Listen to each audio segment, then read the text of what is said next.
So what's on your mind? Don't all speak at once. I'm down to 10-4-4. Me too. 10-4-4. All right, well, I guess that's 10-4, right? 1, 2, 3, 4. 10-4-4. That must be the last one. Okay. All right, Gaussian elimination is a useful tool to figure out whether a set of vectors spans a vector space and if they're linearly independent. Consider a matrix M made from an ordered set of column vectors v1 through vm in Rm. So it's the matrix has m rows and looks like it has n rows and m columns. N rows and m columns. Three cases listed below. REF of M is the identity matrix, which tells you something about M and N, I suppose. RREF of M has a row of zeros, and neither case A or B apply. First, give an explicit example for each case. State whether the column vectors you use are linearly independent or spanning in each case.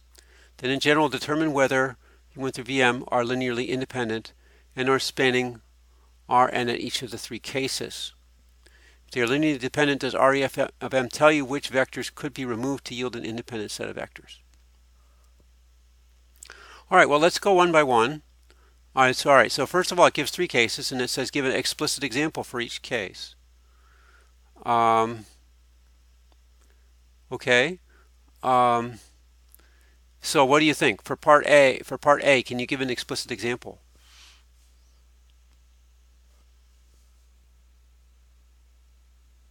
I couldn't think of one. You can't think of a matrix whose REF is the identity matrix? Yeah, I guess. What about the identity matrix? What about the identity matrix? Yeah. Well, we can use the identity matrix as the. Well, you could use. Yeah, you can do that. Yeah. In fact, any non-singular matrix is going to. Any non-singular matrix is going to have REF equal to the identity matrix. Isn't that right? Yes. All right, so that's an example of A. And how about an example of B? Take any identity matrix and make the bottom row all zero. Okay. Yeah, so it didn't say that it's square. It looks like the two sides are not square. All right, so that is one possibility. So you mean add another row? You can do that. You either add another row or are you adding another row or replacing a row? I mean, wouldn't either way work? Okay. All right, so you could either, like for instance, if you have a 2 by 2 identity, you could add a row of zeros. That would be one way. Or you could take a 2 by 2 identity and replace the last row with zeros. So that's two possibilities. But it only says do one way, so we just do that. It only says do one way. Give an example for each case. Now, but the interesting thing is that suppose you add a row of zeros. Suppose you add a row of zeros to a 2 by 2 identity. Are the column vectors linearly independent?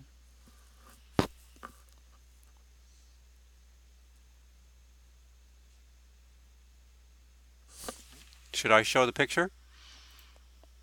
Yeah. Let's see. So this is chapter 10. Okay. And so let's see. So the question is, if we take the 2 by 2 identity, don't know what that's all about. We'll take a 2 by 2 identity. Where are we? Are we on?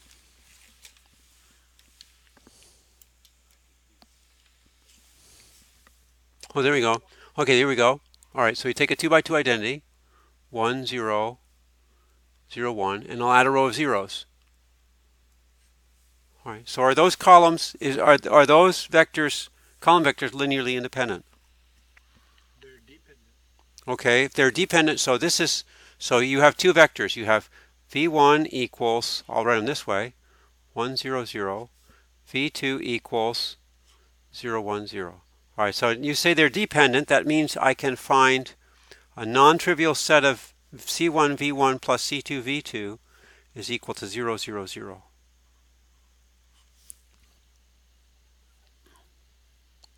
No. All right, yeah, that doesn't work, does it? Yeah, that's independent. I was thinking of a 3 by 3 if you had all zeros in the bottom. Yeah, well, but here we're all right. Well, that's the other case. All right, so in this case, the only solution is C1 equals C2 equals 0. So that means that they're linearly independent. All right, so that's one possibility. But suppose we did do this case where you have 1, 0, 0, 0, 1, 0, 0, 0, 0. How about this case? Are these linearly independent or dependent? Dependent. Okay, so yeah, we talked about this, didn't we? V2 depends on V3. All right, let me see who's calling and see if I can ask them. I can add them. I'm not sure. Hello? Did you just, I see Guadalupe. Did somebody just join?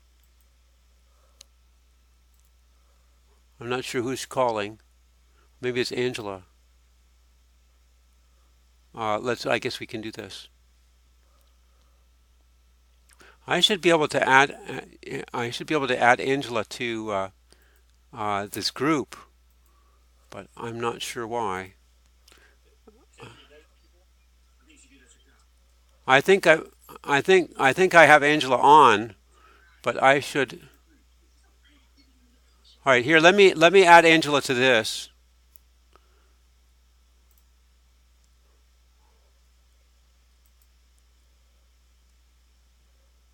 Okay. Are you guys still there? Yes. Okay.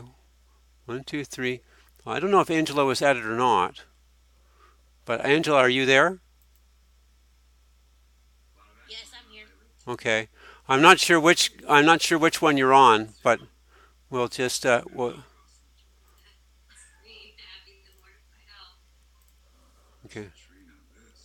Okay. Okay.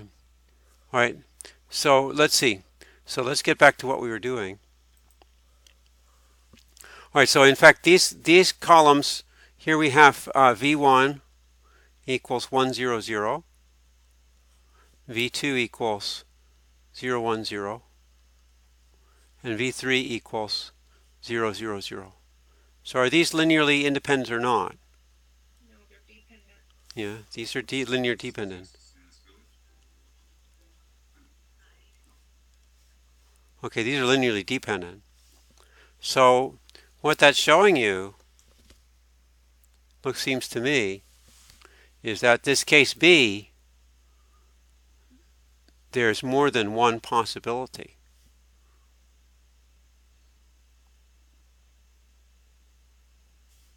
Well, let's come back to that.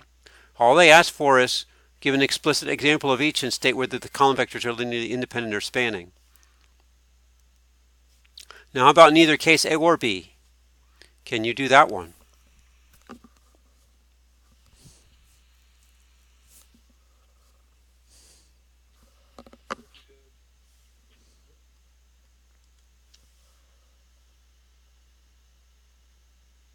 It says you have, All 0. whoops, why are you looking at my medical form? Okay, I didn't mean to show you that. All right, let's go back here. Okay, let's see. Go ahead. All 0 matrix? Yeah. But that's case B. When he says has a row of zeros, that doesn't mean exactly one row. It means has at least one row of zeros. Yeah. So can you think of a case where the matrix where the REF of a matrix is not the identity matrix, but it still has no a row of zeros? What about a rectangular matrix, like a Okay. Okay. So let's think of that. Case C. So you're saying some rectangular matrix. Now is it rectangle? Is it or you're saying 2 by 3? So it's not okay. So 2 by 3. And then what do I put inside? Any numbers? Okay. It'd have to be row reduced, right? Well, you have to you have to say something about the row reduced. Might as well make a row reduced. Might as well. What if it's a 1 with zeros and then on the bottom it's 010. 100 and 010. that's not row of all zeros. Okay. So in that case, are these linearly dependent or independent? Are the columns linearly dependent or independent? Your three columns are you got V1, 10, V2, 01, V3 is 00. So are those linearly independent or dependent? They're dependent. Okay, so that's linearly dependent. Now, I guess we should think ahead here. Is it possible to have this case and have them be linearly independent? No, because if you're reduced, then one of those vectors will lie within the span of the other two. Okay, I mean, you don't have to have zeros here, do you? What if the last column is not zeros? Yeah, what if the last column's not zeros?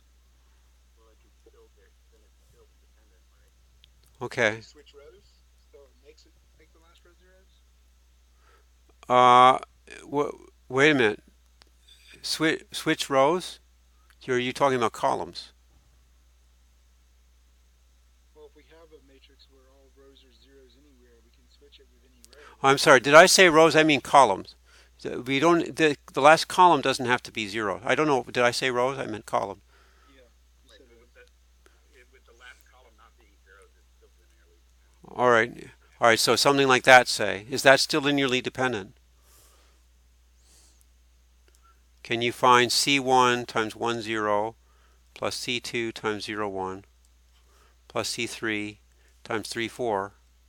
Can you find that equal to 0? Sure. Sure. Sure. This could be -3, -4. So it's still linearly dependent. Okay. All right. So we have three cases. In the first case, I think you can unambiguously say that the columns of M are linearly independent. Is that correct or not? Right, because that one you said we could just use the identity matrix, right? Well, but suppose I chose some other non-singular matrix.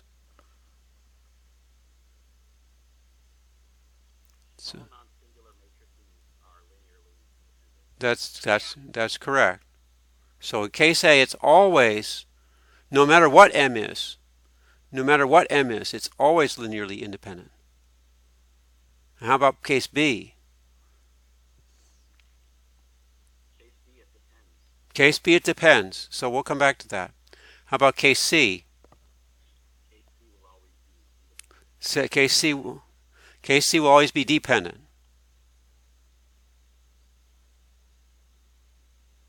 Okay, so that kind of gives you an idea of how to answer this second question here.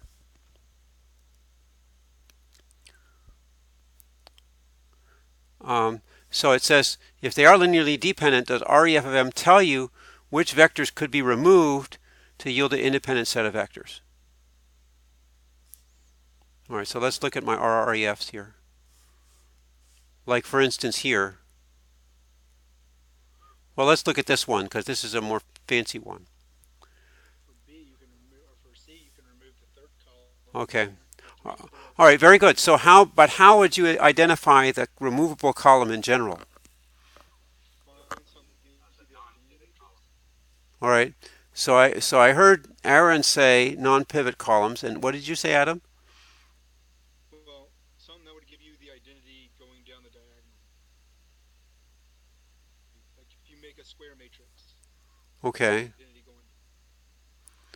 Okay, so your goal is to get an identity. So you're removing the columns that interfere with that. Now, Adam, Aaron, can you elaborate on what you said? Well, if the pivot columns are going to be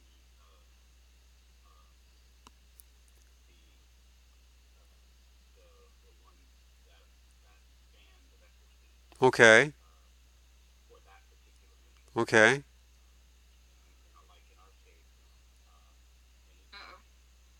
m is greater than n have a linearly independent. okay. So you're saying that what you're saying actually that the answer to this question here is that the vectors can be removed. Well, you wouldn't remove the pivot columns. No, you would hang on to those Yeah, positions. yeah. So in other words, you would remove the non-pivot columns. Correct. All right. Now, does that work? Does that work for our other cases? Does that work for case B also? Does that work for this case here too? If you remove the, so, does everybody know what a pivot column is? You do? Yeah. Yes. Okay. Just I taught linear algebra too many times. I forgot which things you know. So this is a pivot column because it's got a 1 and 0, 0 everywhere else. This is a pivot column. It's got a 1 and 0, 0 everywhere else. This is not a pivot column. So if you reduce the non-pivot columns, you get linearly independent columns.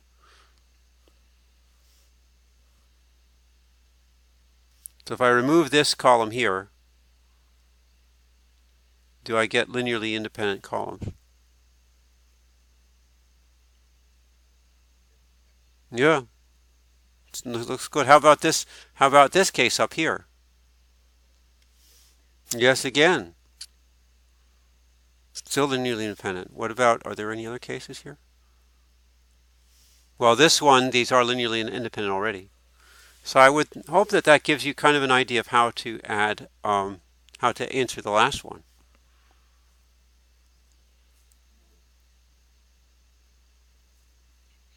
No? Yes and no. It's cat. My brain's wrapped up in the project that you need to talk to you about. So Yeah, okay. I'll figure it out in a minute. All right. Well, yeah, that's all right. Sometimes it takes a while to switch over. The only thing that's missing is that in the second case, how do you tell? In the second case, we found that in some cases they were linearly independent, like this. In other cases, they were linearly dependent, like this down here. Whoops! I hate when it does this. As long as n is less than m, the matrix Okay, linearly, okay. And if n is bigger than m? then it depends. Well, wait a minute. Wait, hang on a second. If you said if n is less than m, it will be linearly independent or dependent? Dependent. Linearly dependent. Okay. But here n is equal to m. In this case, n is equal to m. And so when you get n equal to m, it depends. Okay, it depends if it's dependent. Or it independs if it's dependent. Or it depends Okay. on whether or not it row reduces, right? Well, all right. Well, if n equals m, and you have a zero row, if you have a square matrix and you have a zero row, what do you know? Oh, you know it's dependent. You know it will be dependent. But if you have more of the rows than columns,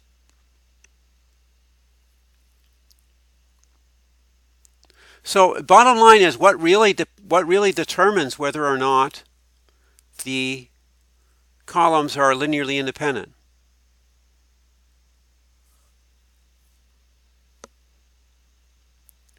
Has something to do with the pivot columns, right? Well, yeah, if there's free variables, then it's not independent. Okay, I guess that's the point, right? So if all columns are pivot columns, then what do you know? It's independent. So I guess that's the real But that's what it was asking essentially. I think you can say that, Okay. but there was more to the problem than that. They wanted you to know in these cases, for instance, in case A, B, and C, can you tell? Right. And apparently in case A and case C you can tell, but in case B you can't necessarily tell.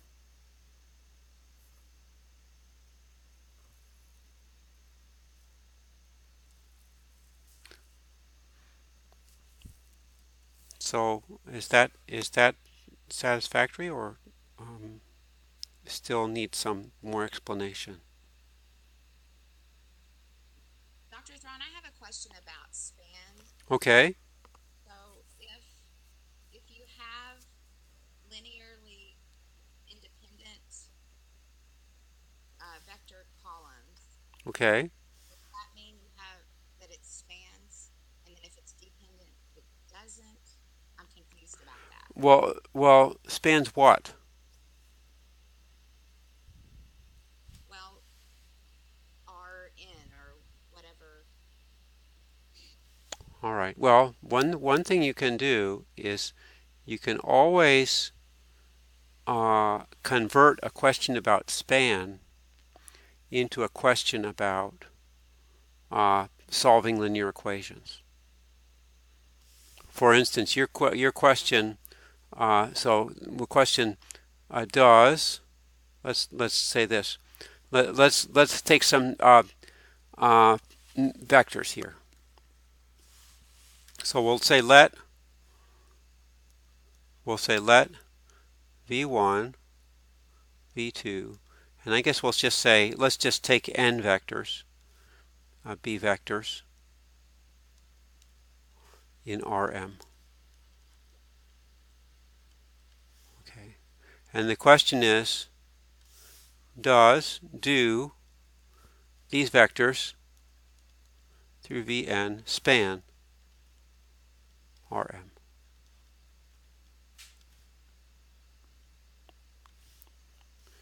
And what that means is that if they do, then i.e. For any vector b,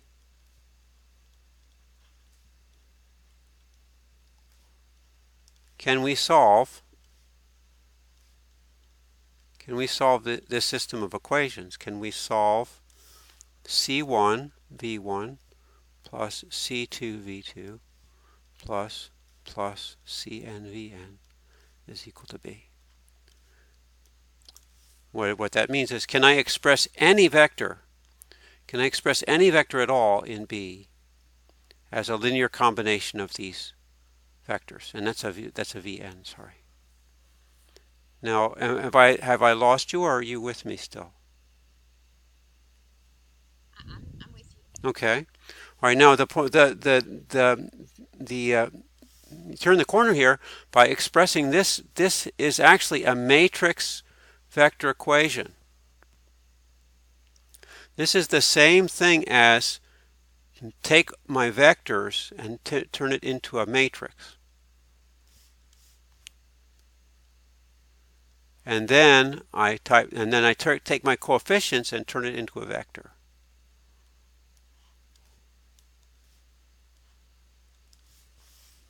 Okay.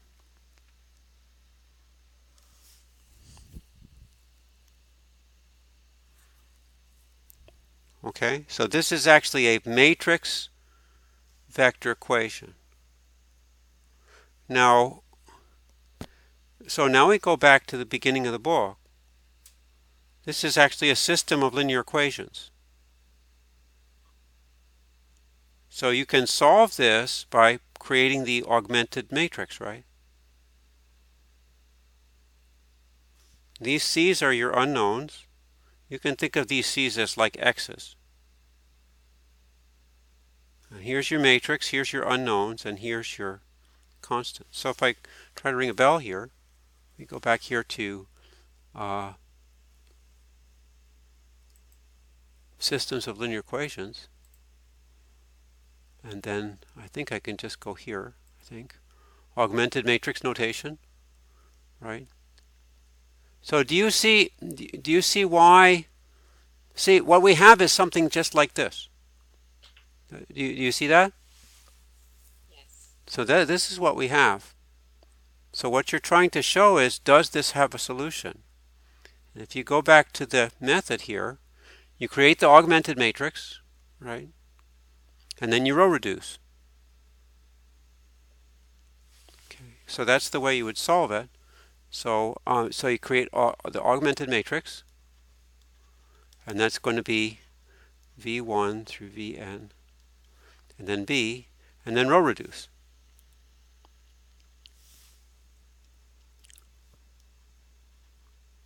Okay. All right. Now, the question is, when does this not have a solution?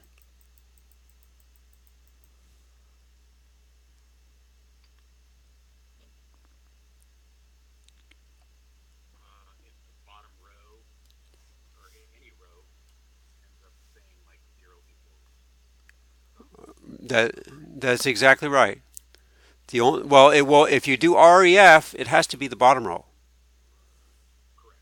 The way this can fail is you have all zeros here, and then you have something that's not zero here.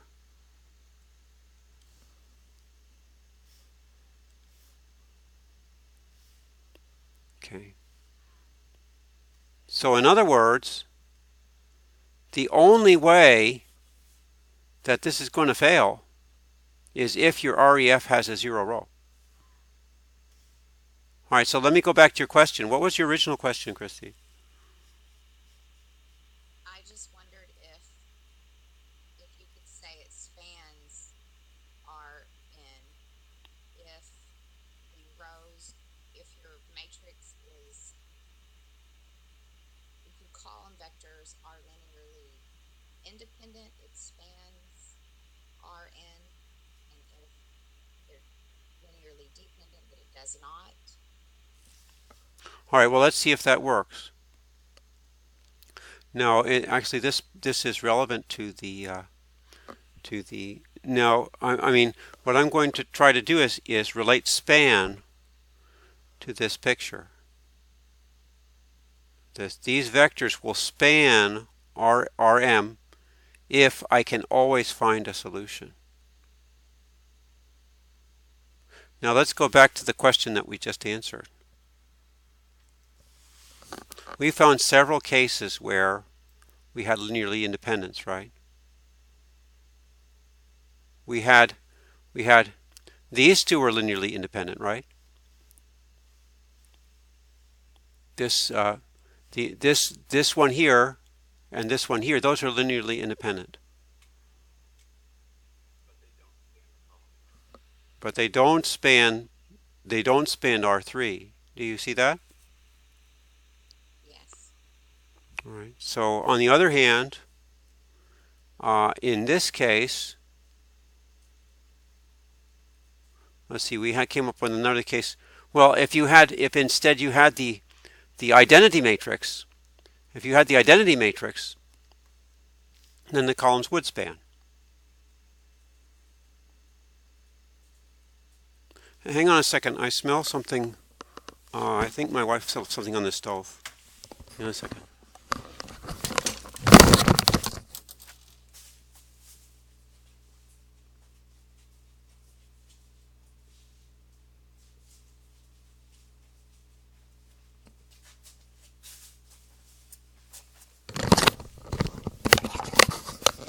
No, it's just the heater coming on, so it's okay. We're not going to burn down. All right. So the upshot is that in some cases you have linearly independent vectors, and they do span, and in other cases you have linearly independent vectors, and they don't span. That's not the important. That's not the important fact.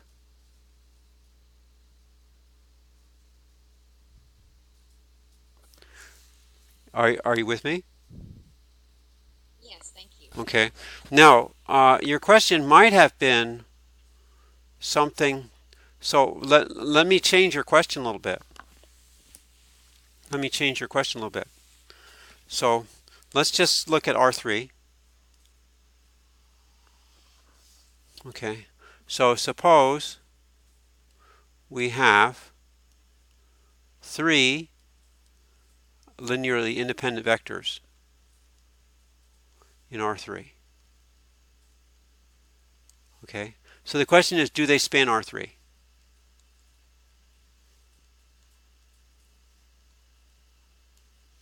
Okay. All right, so notice that I'm looking at a particular case. I'm not just talking about any set of linearly independent vectors. I'm saying, suppose I have 3 linearly independent vectors in R3. Do they span R3? What do you think? All right, so why is that? Because if they're linearly dependent and they're in R3 and you have 3 of them, Uh-huh. then you have exactly the right number of linearly independent vectors to span the column space of R3. Okay. All right. So, I answered the question by posing the question. yes, I think you did too. That's very interesting. Okay. All right. Well, let's use my criterion up here. We want to take C1V1 plus C2V2 plus C3V3 is equal to B. So the question is, can you solve this for all B? Can you always solve this?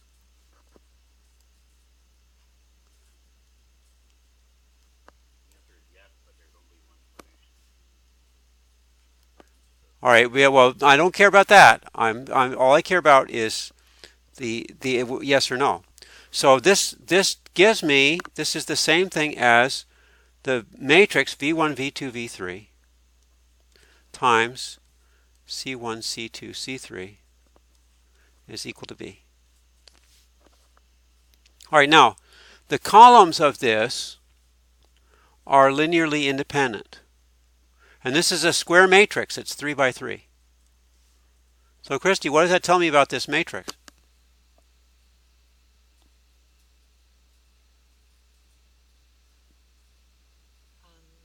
I would say it's non-singular. Oh, yes, non-singular. It is non-singular. So what does that tell you? What does non-singular tell you? It has an inverse. It has an inverse. Okay. So this, we'll call this M. So this is M times C1, C2, C3 equal B. And I can multiply both sides. M is invertible. Right? So I can multiply both sides by M inverse. And what does that give me?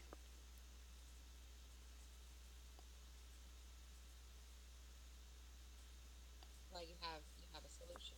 I have a solution. Yes, that's right. So I have C1, C2, C3 equal M inverse B is a solution. All right. So that tells you that in fact, if you have 3 linearly independent vectors in R3, do they span R3? The answer is yes. They do. The answer is yes. Okay. Because of this. Right? So if that's your question, then yes. And it's clearly the 3 didn't make any difference. If I put 4, 7, or 22, it doesn't really matter. It's the same argument.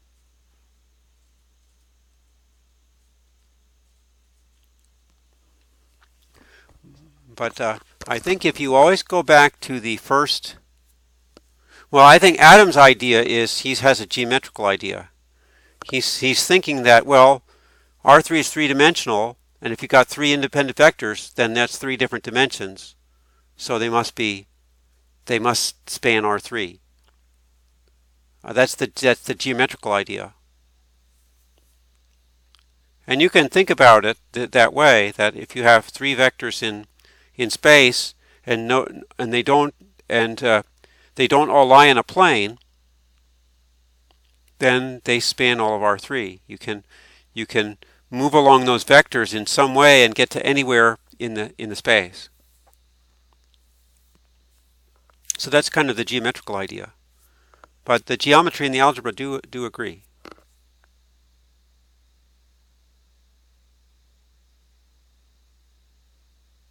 So I don't know if that makes things clear, but uh,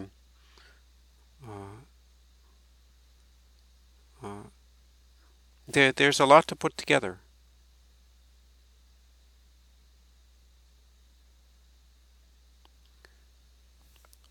Well, so what else do you want to talk about?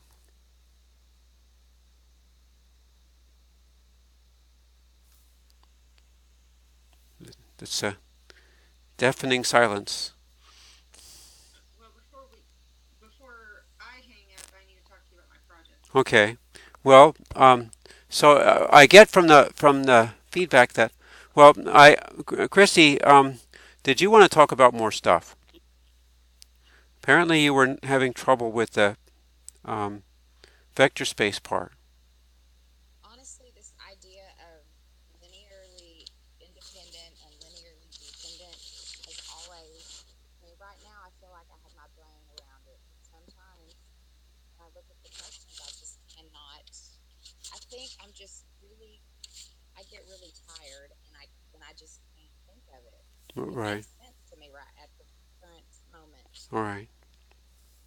Well, I think that you should understand it both algebraically and geometrically. And maybe if you have the geometrical idea in mind, it can help you understand the algebra. Geometrically, what it means is that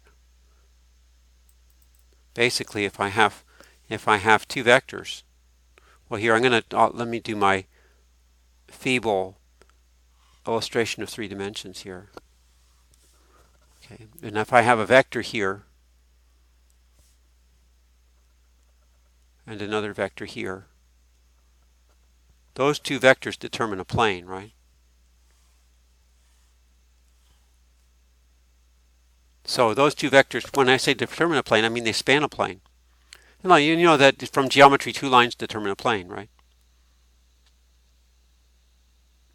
Does that ring a bell? Yes. Okay. So 2 lines determine a plane is the same thing as basically saying 2 vectors span a plane. Now if I take another vector in that plane, it's already included in the plane. It's not getting me anything more. I mean, if I go along this direction, it's already covered by these 2 directions. So that's linear dependence. And clearly I could take any 2 of these vectors and get the third one. But if I take some vector off in space, some different direction, somewhere out like that, then that's a completely new direction. It's not covered by the first 2 directions. So it's not in the span. So if I call this V1, V2, V3, V4, I can say V3 is in the span of V1, V2. But V4 is not in the span of V1, V2. And the algebraic way of saying that is that I can write V3 is some combination of V1 and V2. But it's not possible to write V4 as a combination of V1 and V2. Right? So the geometry and the algebra really do kind of work hand in hand. And then once you think about the algebra, then you can turn it back into matrix. So you can think of matrices as a way of taking geometry and turning it into algebra. Maybe that's the wrong way to go, but you really have to, because when you get to higher dimensions, you can't really deal with the geometry anymore. Is it a fair statement that if we have any set of n linearly independent vectors, that is synonymous to say that those vectors are also orthogonal? No. Orthogonal means perpendicular. That's a completely different thing. Like these vectors here, my V1 and V2 are not orthogonal. Orthogonal means that they will look like this. with a right angle. Right, so that's, but I could have two vectors even like that, and they're still linearly independent. But that's a good. I'm glad you raised that, because that's a common idea. That's not true. And even this V4, which is not spanned by V1 and V2, it's not orthogonal necessarily. It's not necessarily perpendicular to this plane. It's just out of the plane.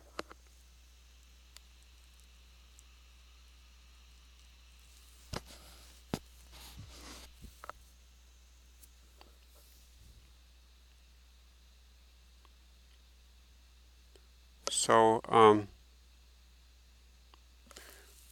maybe I should go back to. Whoops, where's my mouse? Okay, here. I think. Let me go back to here, just to make sure we're on the same page. I guess it was here. Well, I think there was actually the question here. If I can log in, it should let me. Something's happening. Okay.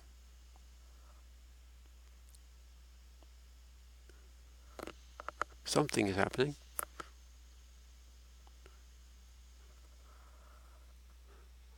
I think I'm overloading my bandwidth. Oh, here we go. All right, so let's see.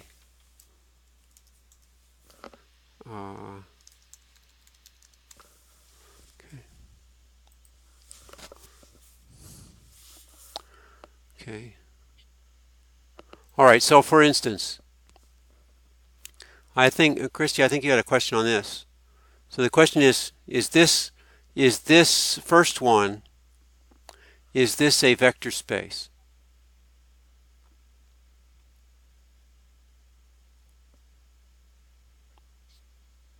Another thing to keep in mind about vector spaces, there's some simple examples.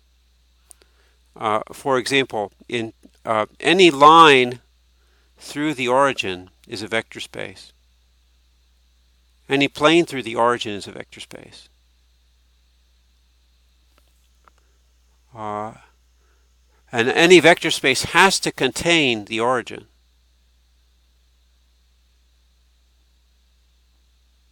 And the reason that is that if you have a vector in a vector space, you have to be able to shrink it down to nothing. You have to be able to, if you have any vector in a vector space, any multiple of that vector is also in a vector space. So you have to be able to shrink it down to nothing. So any vector space contains the zero vector. So my question is, what about, whoops, what about so what about A? Is that set a vector space? No. So first of all, geometrically, what does that set look like? It's a vertical line. Well, it's actually a plane, because you're in 3 dimensions. Yes. It's a plane that's parallel to the YZ plane, Yes. but it's not including it's parallel. It's not the YZ plane. It's parallel. So that's not going to be a vector space. It does help, I think, to think of these things geometrically. Any vector space in 3 dimensions is going to be either a plane or a line, plane through the origin or a line. Can you go, this one, you stated a little part B there. Yeah. I just never could quite wrap my head around why the absolute value part of that is not a vector space. All right. Well, what does that actually look like? The way to think about that is, how would you actually graph that? Now, it's a little hard in 3 dimensions, but you can graph it in 2 dimensions.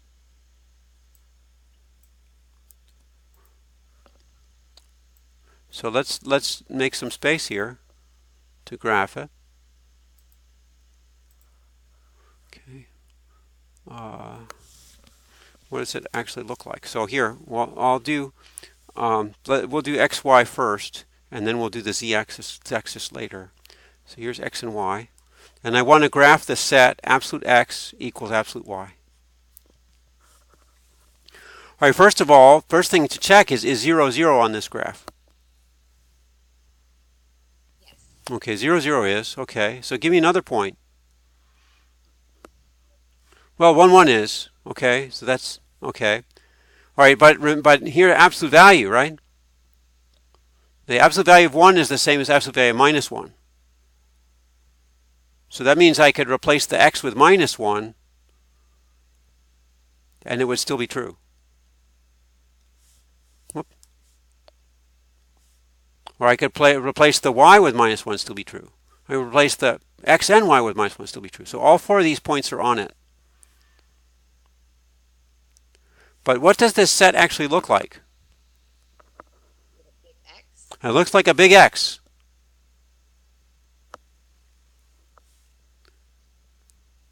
All right, now. All right, so to check vector space, you have to check 2 things. You have to say sum of 2 vectors is a vector, and you have to say a scalar multiple of any vector is equal to a vector. All right, now, if I take any vector, for instance, if I take this vector here and I multiply it by any number, is that still going to be in my big X? Yes. Yeah, because if I take this vector here and I multiply it, it's still running along this line. One dimension can't get it. And the same on this side. If I take any vector here and I'm scalar multiply, it's still going to go along this X. But suppose I take the sum of these two. No. Okay. All right, yeah, so some of these, I don't know why it says 0. I meant to say vector. I don't know. Whoops, sorry. What am I saying? Okay. So these two is equal to a vector. Okay. Now you don't, in this case, you don't have this, right? Because here, this vector here is not in your X. So you would say that this set is not closed under vector addition.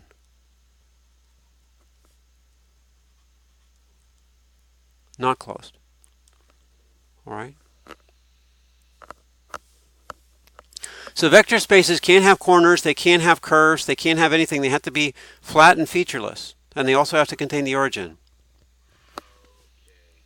So when you add the x's and the y's, their absolute value is not necessarily going to equal each other. Yeah, think about it geometrically. Yeah, yeah.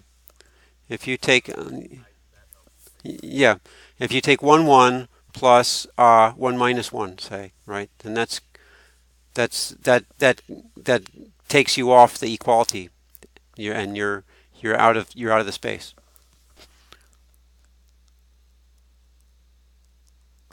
So I think the other ones, I don't know if there's anything particular about the other ones. Whoops, I don't want to be here.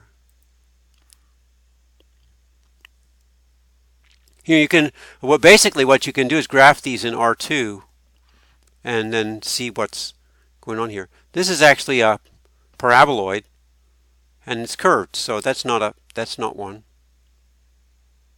This one turns out to be a plane through the origin. This is certainly a plane through the origin. This is a plane through the origin. This is a plane not through the origin. And then this is a plane through the origin. So that's so you can do a geometrical answer, or you can relate it to algebra. That helps. Thank you. Okay. So any other of these problems that you want to talk about?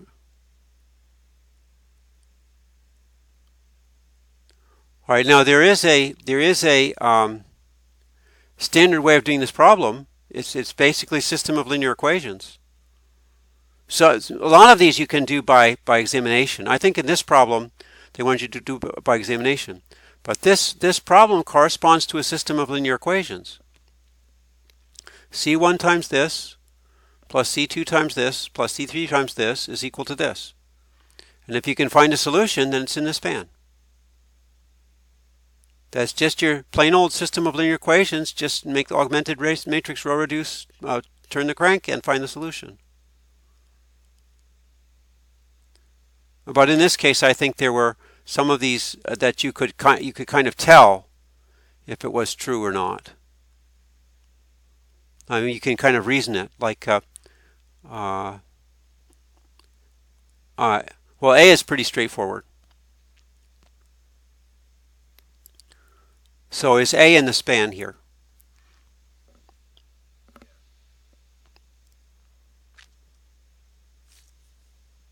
You just make all zeros. 0 times this plus 0 times this plus 0 times that. That works. Now how about B?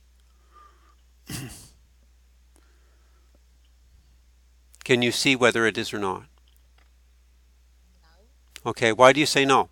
Well, because if you multiply the second column vector times 5, Yeah. you would end up with another 5 in the answer. Yeah, that's exactly right. I mean, there's more to the reasoning. In order to get a 5 in the first entry, this has to be 5 times this. In order to get a 5 in the second entry, this would have to be 5. But like you said, then you would have an extra 5 here. That's orphan. So you can reason that way.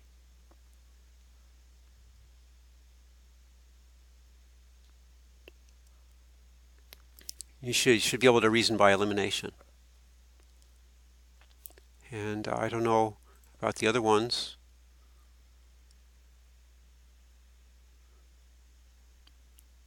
And then here they're thinking about polynomials instead of vectors. I mean, the way to think about polynomials is just think of this vector a t squared plus a as the column vector a 0 1.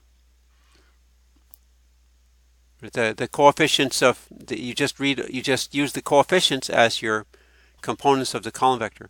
This one here is just like the column vector 0 a.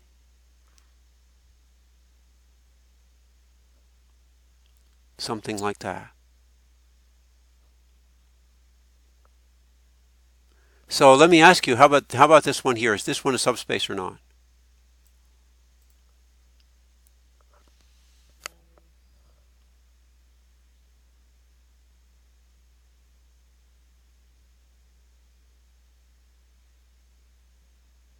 I don't know. All right, well, what I said was that's like the vector. Suppose I take the set of all vectors of the form. Stupid thing. Suppose I take the set of all vectors of the form 0AA. So let's say S is equal to set of all vectors 0AA, where A is a real number. A is any real number. Okay, so the question is, so in order to determine whether this is a subspace, is it closed? Is it closed under addition? All right, spoken with confidence. So if I take two elements of this, like if I take 0AA plus 0BB, then I get 0A plus B, A plus B. So is that still in S?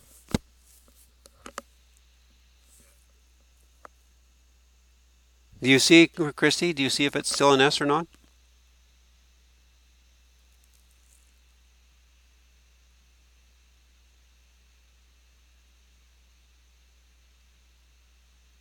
It is, yes. Okay, you sound a little bit tentative. Well, because I didn't. So A is any real number, not Yes. a big. Yes. Okay. A is any real number. Then yes. Yes, that's right. That's right. A is any real number. Then how about closed under scalar multiplication? So if I take K times 0AA, of course I'm going to get 0KA, KA, Right? So is that also an S? Yeah. That's still an S, right? So yes, this is a subspace. So S is a subspace. Now the thing to notice is that you can use this very same argument for, it's exactly the same argument if I take 0 equals, if I take AT plus AT squared, where A is an R. It's the very same argument, no difference.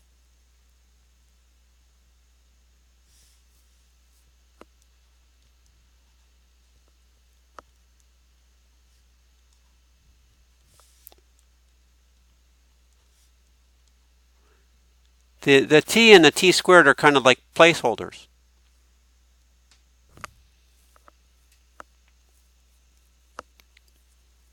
So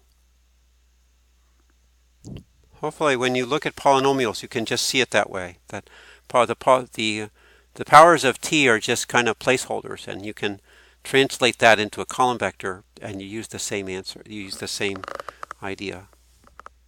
All right, well, let me flip quickly through these. This is more of the same.